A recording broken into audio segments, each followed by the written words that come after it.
Simone Allene spends several hours of her day feeding strays, driving all over Rawai, hitting spots all around the area and inside the temple to make sure each stray is fed. We spent just one evening with Simone as she made her daily rounds around the southern corner of Phuket to see for ourselves.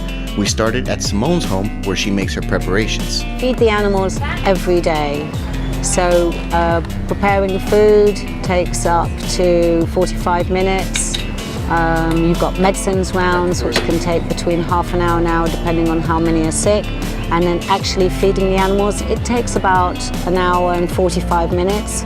Plus the time you get afterwards to sit with them and spend time with them. Believe it or not, you know, a little bit of affection goes a long way. There are a lot of cats and dogs here that a little bit of affection makes a huge difference to their daily lives. She calls for a bit of backup before heading out, coordinating with friends to meet her along the route to help out.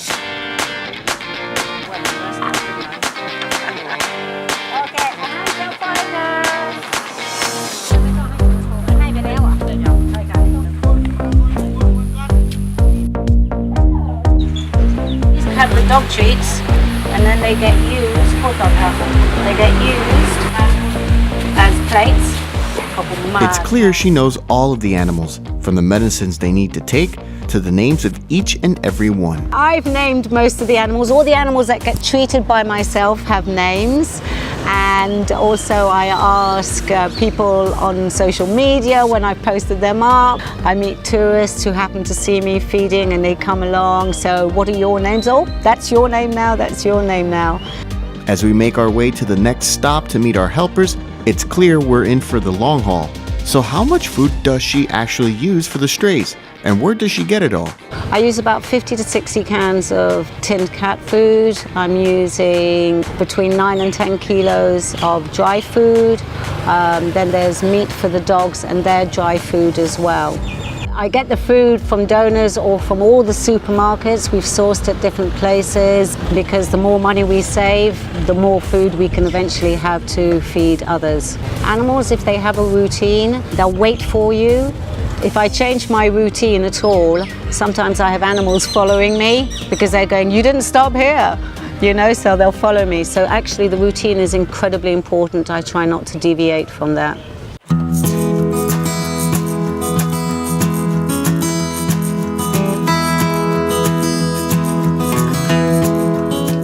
Unfortunately, people who aren't responsible for their animals, don't get them sterilised, then cannot look after the new litters. So the new litters are either abandoned or they're left in the street. And so you get, during kitten season, you get a sudden influx. And you just have to look at the social media pages to see how many people are actually saving animals, be they cats or dogs, and trying to find homes for them. It's a very, very difficult process. The success rate that I have in adopting is incredibly small, possibly about 5% of cats, if I'm lucky. We were able to track down Stuart Cooper, one of the few people in that 5% who adopted animals from Simone. This one is called Asia, and the other one, Reese, I actually got Reese first. And through a friend I heard about a woman called Simone who actually lives up in Rawai, and she goes around feeding all the soy cats and the soy dogs. And she goes on a little run, she feeds all the cats, and I went up there to meet her. She wanted to meet me, you know, make sure I'm not a crazy person that's going to eat the cat. Yeah, it's good to know that there's people out there like Simone that are actually looking after the animals and actually like trying to give them new homes, because otherwise there'd be cats all over the streets, like way too many. So she's actually, you know, making sure that, you know, these cats can find new homes.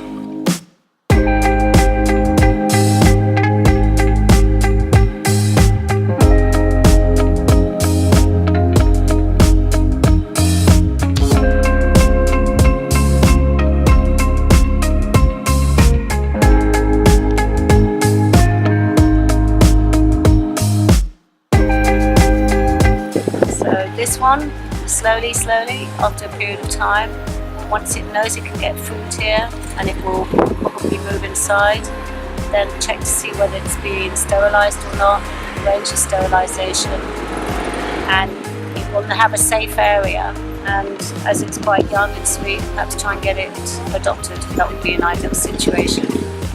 By far, Rawai Temple has the most stray animals along her route. Why is that so? It's an easy place. There's a mentality of temples being a sanctuary for animals. You can do it to a certain extent and expect monks to look after them, but when you do it so constantly, it's very difficult for the monks and the temple to maintain, which is why a lot of people like me do tambun, making merit. I can't cook the wonderful Thai food or the alms for the monks, so I look after the animals. Making merit is one thing, but after a few more questions, Simone told us how she got started doing this all those years ago. After the tsunami, I started coming to this temple to process what had happened. I lost a lot of friends, and the animals used to sit around me. Animals are very non-judgmental, very honest, so they actually helped in the healing process. And I realized that they needed food, so I'd start bringing food, and it just seemed natural to continue from there. I left Phuket for 18 months, worst decision of my life, came back and literally just started again the next day.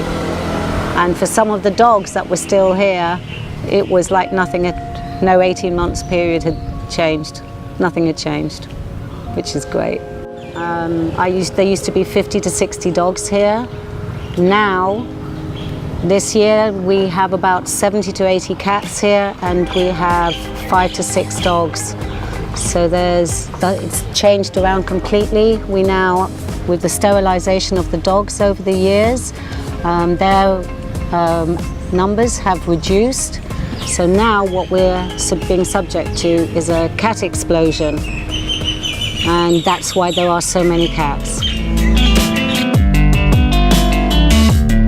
With so many strays in not just Rawai, but all around Phuket, what can we do to help?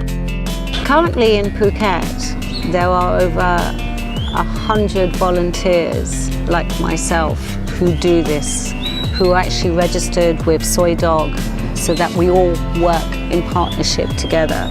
One of the best ways that people can help is by looking around their own areas. Many of them are actually aware of animals that need help, so they can come to us and get advice and assistance, as opposed to bringing the animal to us, keeping it in the area that it knows and feeding it, getting it sterilised, all of that. How can they help Rawai Animal Lovers? Well, we always need food donations, assistance with feeding, help with medical costs, veterinary care, and it makes a huge difference. And if we could do that with the whole of Phuket, it would be a much safer and better place for many of the animals.